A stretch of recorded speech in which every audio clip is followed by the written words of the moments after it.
Glenn Doran has a unique distinction, I think, as far as a member of the Rotary Club, in the fact of having the most years as a member of the club of our current membership. And that's been 60 years, I believe, since you were inducted.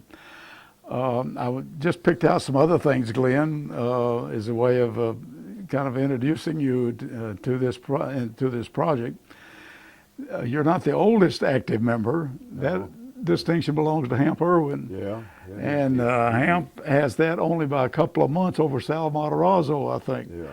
So it was interesting to go back through these, and they're both 84 years of age, and we have two others in the club, James Edwards, who has joined the club when moving to Murray, and Leroy Eldridge, or the four of you that are at 84 years. But at 82 years, Glenn, you're one of 7 current members of the club over 80 years, I believe that's right.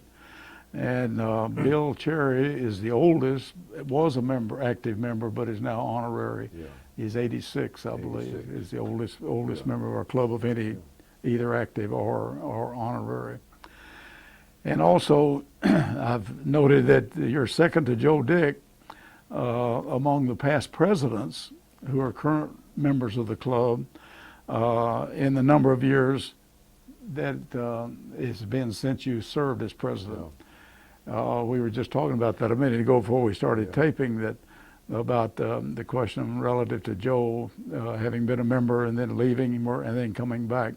But we'll get that cleared out when we interview Joe, I guess, later on. So with that year being 1967, 40 years ago, 67, 68, when you served as president, one of the main things that we're doing in this project is just to interview the past presidents of 21 of them who are currently members of the club, just for our archives that we can put with our material at Pogue Library. And so the main thing that we're looking at is just for the past presidents to reflect on their year that they served as president. What some of the situation, the highlights, any recollections that you can make. So the floor is yours if you just want to mention some things that you recall and having thought about of your year as president in 1967, 68. Okay, let me go back a little further Right. to start with. Like you said, I have been a member of the club 60 years, and there's been a lot of changes in Rotary, and particularly Murray Rotary Club in those 60 years. Then I have that 60 years. They've given me the #1 badge. I get to wear the badge with #1 on it. So that's, I guess, the distinction or the reward for being there that long. When I joined the Rotary Club, it was pretty much an old man's club, and I joined when I was 22 years old. Yeah. And so I kind of felt like a kid among all those fellas. And you know, you're supposed to call everybody's first name, and that was kind of hard to do, too. But I made it through all right. Back then, the classification committee was very important. Yeah. And of course, the original intent of Rotary, when they organized it in Chicago, they have one man represent each industry in the group. Yeah. And they stuck to that principle for many years. And in our club, in the early years, they only had 1 or 2. So they had somebody they really wanted real bad. They'd fudge a little, but on the classification. But it was hard. Once the classification was filled, it was hard to get in Rotary if you didn't, if I remember were correctly. in that group. Yeah. And I know there's only about 3 college men in the club, like Dr. Woods and Dean Nash, and maybe Hugh Oakley had just been. He was chairman of one of the biggest departments out there, and there's only 3 college people there. Of course, now there's over a dozen college people. And industry, I know in Murray Tappan they had 3 members, and Murray Holzer Mill had 3, and maybe the milk plant had 1 or 2. But and then the rest of it had 2 bankers. Yeah. It seemed like there was 2 ministers. But it was and what would happen when a vacancy had come along, the club would pick the top man in the field that was eligible. And so it was a right distinguished group of people in Rotary, and it's quite an honor to be asked to be in Rotary Club. It still is, but at that time it was even more so because it's so hard to get in. And dress code changed a lot. I mean, you wouldn't come to Rotary in a sport outfit or shorts, or you wear a suit and a tie. Yeah. I remember once Dr. Sparks came with a real loud pair of checkered pants on, and the sergeant arm fined him. He had a sport coat on, a tie, but he had that loud pair of pants, and they fined him for that. So it was a little different attitude then, and each man was responsible for one program during the year, and that was quite a competition among everybody to see who had the best program. And a lot of them would give their own program, which usually was probably one of the better ones, but an awful lot of them would go out of town and get a very outstanding man in his field. Or I know the banks, we would occasionally go get a correspondent banker to bring an economist in and speak. And it was, we had good programs. We had the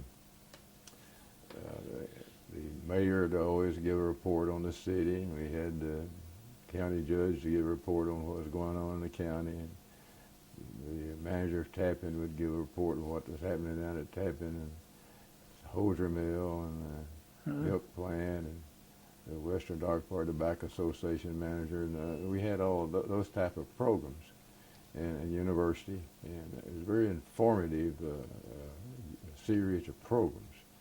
And so people, they want to get to the Rotary Club because they knew they was going to hear something they needed to hear and maybe learn something. And that was part of the highlight of being a Rotarian. It was to be part of those programs and get to hear them. I thought that was interesting. Sometime in the past when we were looking through some of the archive material, and I didn't remember that. Of course, I visited a lot of times with my father, some of the things I didn't remember about the programs, but I remember coming across the fact where at the beginning of the year, the president would just assign dates to every member. Every member was responsible for a program, and I thought that was unique, for particularly the way that we do it now with the program committee. Yeah. Well, and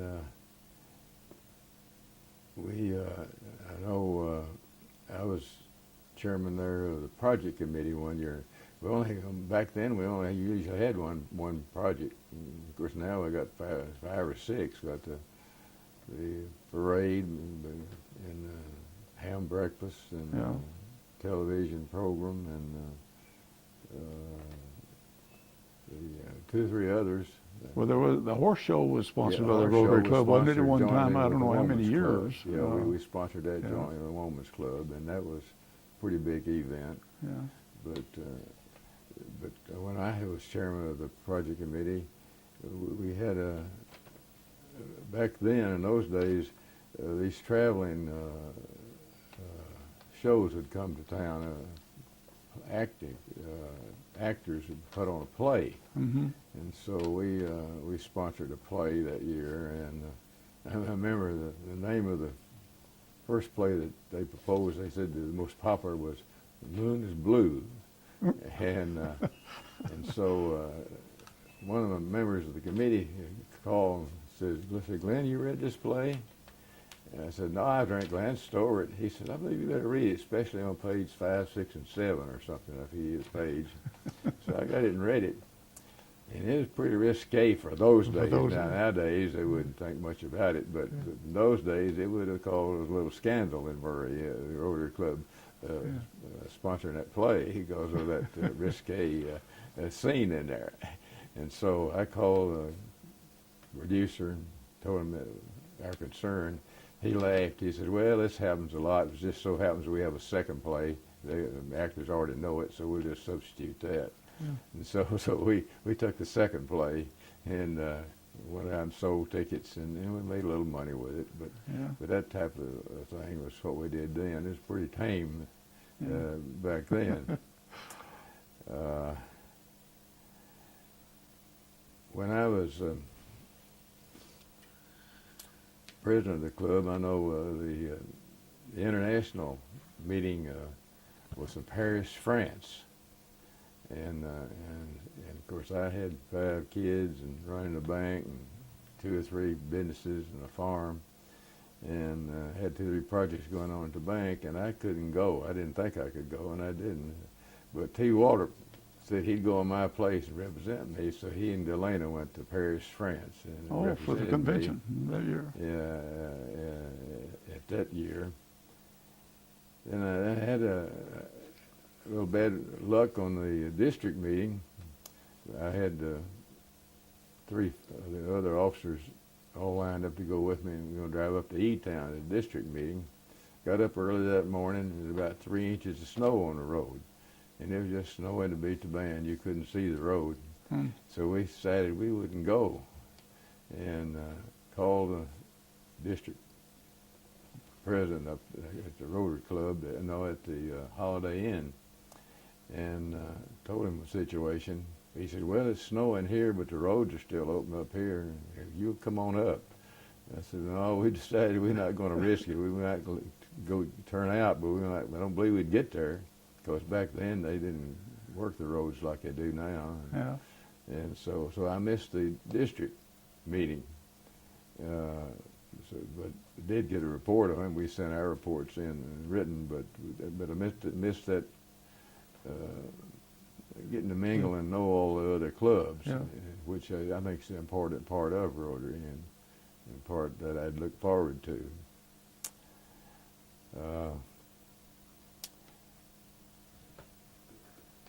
Some of the other things that we did,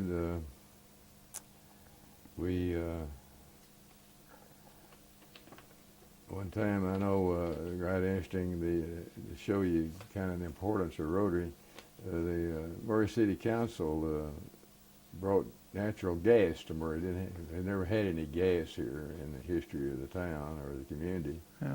And they issued bonds and invested hundreds of thousands of dollars in the gas line and everything. Got it all ready, but when anybody wouldn't sign up for it. People, they never used to gas, and they was afraid of it.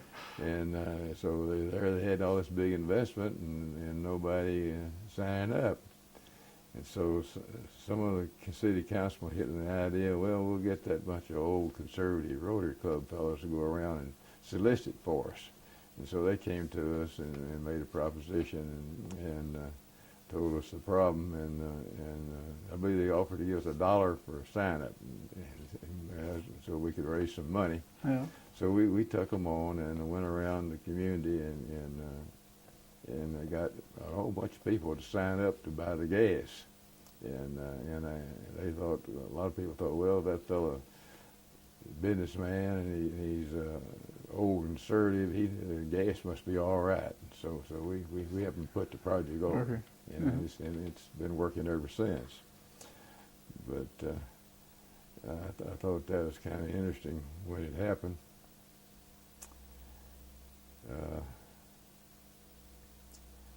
Well, it seems logical just hearing you talk about that with the membership in the club, of the businessmen and so forth, the leaders of business here in the town, it would make sense that that the club would be involved in things like that, be very influential, in decisions and another thing, with me joining in 1948, I got to join when there were still some charter members of the club.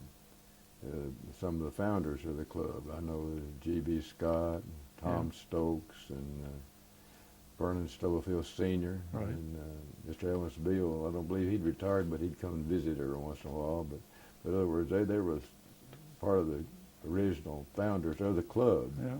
So I guess I'm the link between the founders and the present club. but it was interesting to know those people and to hear them talk about organizing the club and all that background. And I thought I was fortunate to share the. It was very interesting for me to research some of that because we did that program a few months ago at the Rotary on the history of the club and dealt just with the charter members, and it was very interesting. So many in the club, I thought the names wouldn't mean anything, but for a few members of the club, they would remember a lot of the individuals. I was got a note to mention that day. But go ahead and just anything that you'd like to share, and then. Well,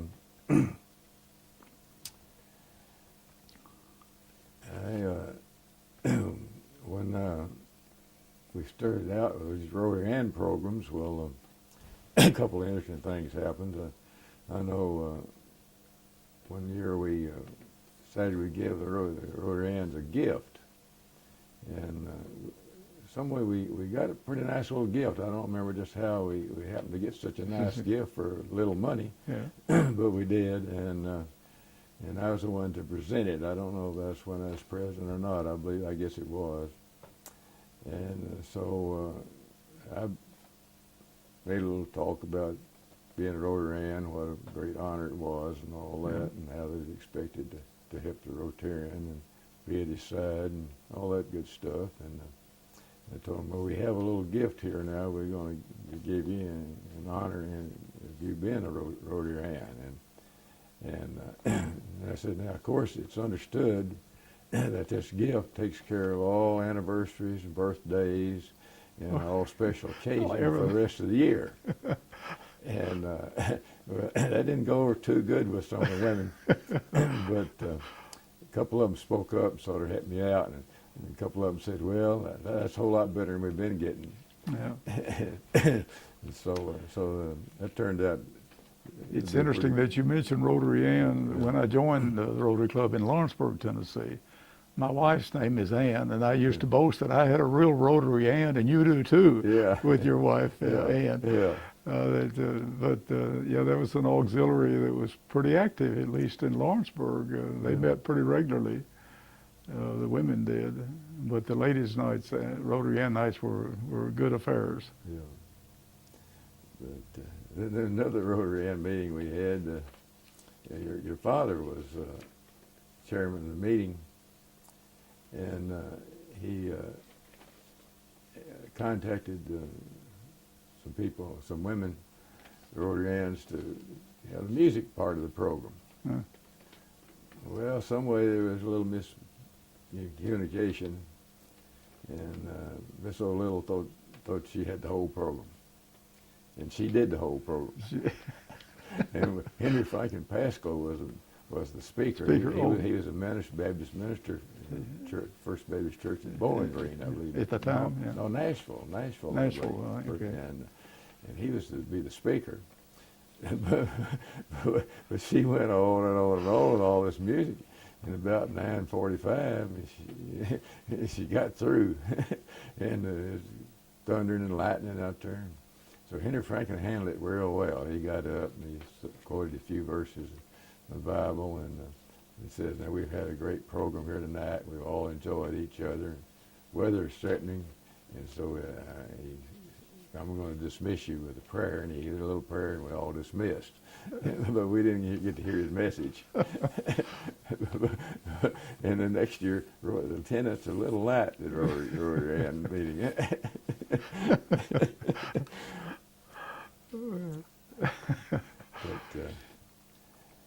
Rotary, like I said, has changed some, good and better. Back then, due to the classification system, the people were older and less inclined to be too active in all these programs. Well, now they've loosened the classification system up, and I think instead of just having one or two, you can have up to 7, I believe, in the same classification. And then they got all these subclasses, and so it's not hard to get in Rotary anymore. Right. And that has made it where you have a lot of younger people in the club, and it's more active. And then Rotary has become more active in the community among the programs. I know the council, the year that I was president was a centennial year and the 100th anniversary. And I know the council on legislation, I was getting all this material, you know, prior to the convention and whatnot. And they began to think about that because the membership, I think, in Rotary was declining, and it had been for a number of years. So they loosened it up. Yeah. In fact, you can make up now electronically on the online. You know, and Vernon has done that a couple of times just to see what it was like. Well, I that's think. another thing.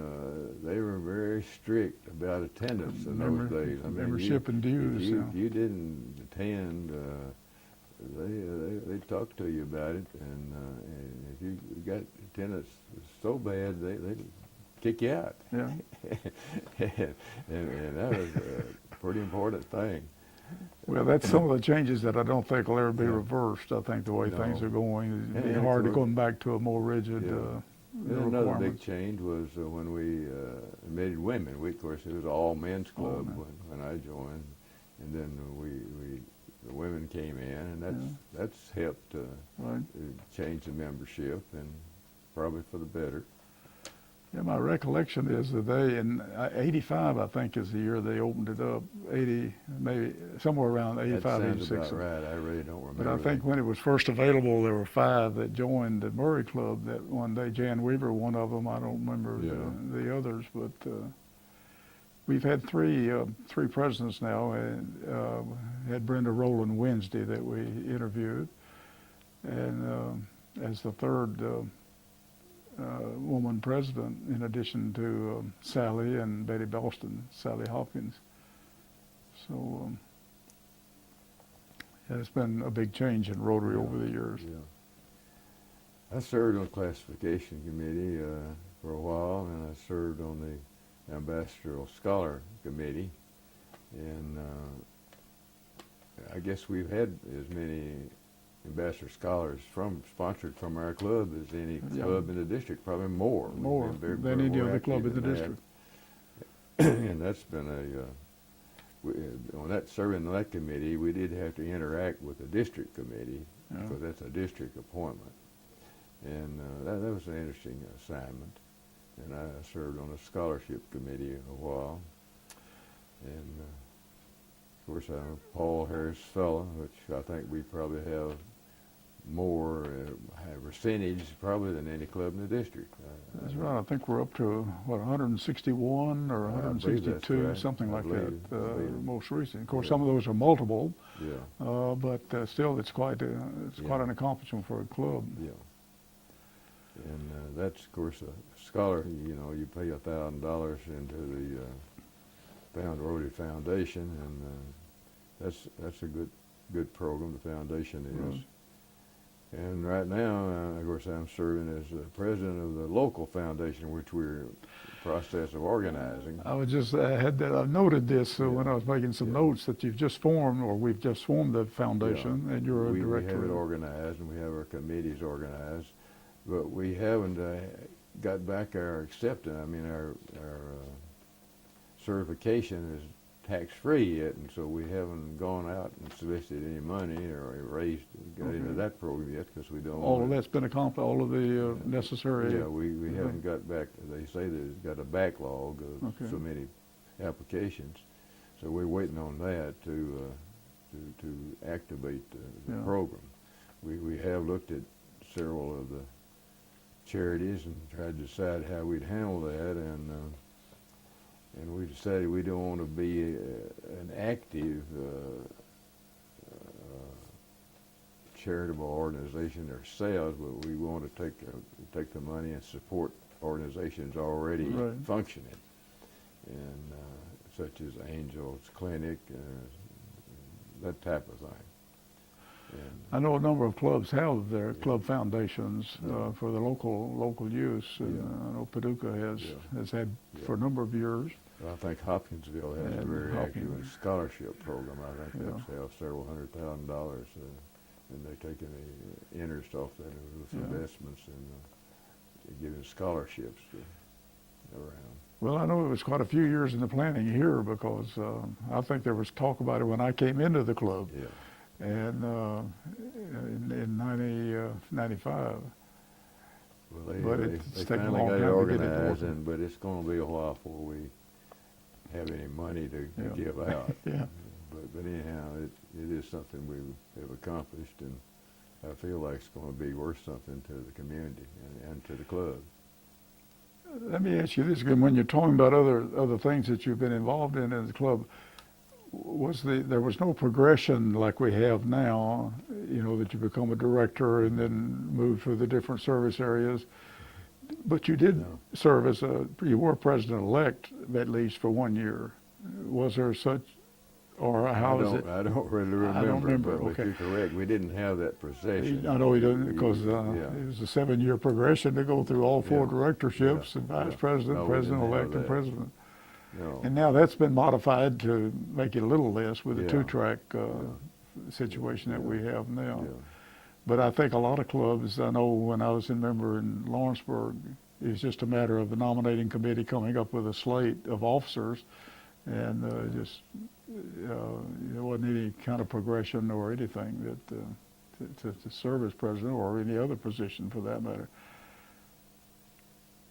But I'm sure you've served on a lot of committees, maybe Yes. not as chairman, but over Yeah. the special Yeah, projects and things I like did that that. you've been involved in. Been on several committees, and they were all interesting committees, interesting to serve on. But it was. Okay. Well, I'm glad you mentioned, because I wanted to bring it up to date, and I had made a note about being a director of the new club foundation that we've organized. And you mentioned going to some of the district meetings. Have you been a district officer or a No. committee or anything? I didn't. No, I didn't know haven't been in that end of it. No, I haven't. that. Yeah. No. We haven't. Of course, we've had 5 governors from Yes. Rotary Club Yeah, over the we years, Sure but have. It's been my privilege to know 4 of them, Dr. Woods and Waylon Rayburn and Nat Ryan Hughes and Vernon Gant. yeah. I got to work with all of them. And we've had some district governors. Tom Ower served Yeah. as district governor. Yeah. I mean, as assistant Assistant, governor, yeah. excuse me. And Vernon Yeah, has been assistant governor. yeah, And but we don't have too many that are involved in. Vernon also does a lot of training yeah. for different groups in the district, different clubs and so forth. But I didn't know if you had had any position No, as any committee chairman or officers in the No. club. I mentioned, if there's anything else, I didn't want to interrupt Dan, Glenn, if No, you wanted to no. mention some other things here. no, I think I've about covered it. Well, there's one other distinction. I mentioned one when we started here to introduce you, but there's another distinction that you have, I think that's unique, and that you're the only active member of the club today in our current membership, which is about 136 now, I think, who was sponsored by a charter member of the club, Yeah, Tom Stokes. Tom Stokes. Yeah. And I think that's quite a distinction. Yeah. I don't know how far we'd have to go back to find that with some other past members or that have been members, Yeah, but it might be quite a few years back. yeah, yeah. Did of course Tom, when he came to Murray, he had been I remember from some of the research on the history, had been a teacher, but organized the First National Bank, Yes. what, in 1915? Yes. Well, he'd been a banker at Lynn Grove, a little Lynn Oh, Grove Lynn bank. Grove, when he came Yeah, into Murray. yeah, Okay. yeah. Well, now, when did you join? Well, then the bank closed in 33 or so for about a year, and then was reorganized as the People's Bank. Yeah, that's the old First National Bank that Mr. Stokes It was the First president National of. that Yeah. was the initial Yeah. organization. Yeah, then And of Then course, that's it closed, and the predecessor. People's Bank was a brand new, separate bank altogether.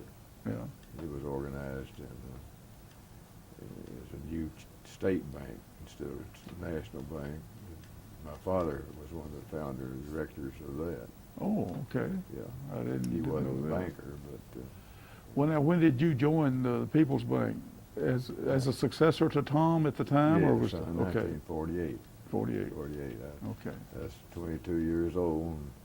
yeah. Youngest banker in the state of Kentucky, or probably the United Oh, States really? at Yeah. that age. I didn't realize Yeah, that. that's the reason how I got in the Rotary Club so early. Well, now, had Tom, when you were talking about membership and classifications earlier, I assume maybe that Tom had moved to senior active or something and opened up the classification for Yes, you. Was that the way it was yes, handled? yeah, it was Because that's the way it commercial was generally done to get Yeah. somebody else in the same classification. Yeah. Is that the older person who held that Yeah. would vacate Yeah. that active membership? Yeah, Yeah. yeah. Actually, even before then, when a fellow retired, he retired from Rotary. He didn't have it. He was out. Yeah. But along through there, and I think the senior active Yeah. classification come along. Yeah. Well, Tom, well, there were 19 members, charter members of the Yeah. club in 1924, and so this, what we're doing will give whoever the viewers are that will use this archive material, these tapes, that will find it interesting, I think, will give some idea of at least 21 years of history of the club, of the 84 years Yes. that since the club was chartered. But it's quite interesting to go through that and to research some of that background, and particularly the individuals, some that I knew, some that I didn't know, but very interesting. Yeah, I knew most of those fellas, fortunately. Yeah. They were all great individuals and leaders in the community. Yeah, yeah. You mentioned that you didn't go to Paris for the international convention. No. Have you been to any international conventions? No, Okay, I have didn't not know had whether. that pleasure, that distinction. Okay. No. Well, they're quite. I had a great experience. And of course, it was Chicago. It was a little more convenient. Being in Los Angeles this year, I don't know if anybody I don't know if Greg is planning to go or anybody that I know President of. usually goes, Yeah. but I don't know. But you were talking about that you weren't able to go then. I remember when Dad, just as a personal note, was president 38, 39, and went as president-elect for the convention that was in San Francisco in 38. And we took him to the train to go to St. Louis to catch the train out to California, and had a flat tire just west of Tri-City. It's a gravel road. Yeah. And I've got pictures of Mother and my sisters and myself and all trying to get that tire fixed. He just barely made the train at Fulton to get to Paris, but it was quite an experience. But I know it was a highlight of his Rotary years, I think, to go to the convention. And I know the one that I attended in 2005 in Chicago was quite an affair, being the centennial year. Glenn, of course, the motto of Rotary is service above self, and it's the idea I've always considered the Rotary kind of the grandfather of service clubs, and so that speaks, of everything that we do, including the objectives. There is a printed objective, but each of the 4 points of that objective of Rotary speaks of service, and looking at vocation and professionalism as an avenue for service, not to make a living or anything specifically, but to use our professions and our businesses as avenues of service to other people, and those are the points that are brought out in the objective of Rotary. And then, of course, I think the real mark of Rotary is in the 4-way test that was adopted many years ago. Yes. From Arch Klump, who proposed this, I guess, early in the history of Rotary, maybe the second or third year, if I remember. But so many other organizations, not to adopt it per se, but the ideals that are incorporated in the 4-way test are just are very important and are used. You know, if we all follow that, Yeah, we have those a rules better- about better anything that we world. say or do or Yeah, think, you know. You know, truth, fairness, and goodwill, and beneficial, and all the things that we think, say, or do. Yeah. If the whole world followed that, we'd have a Yeah. different world. Wouldn't it?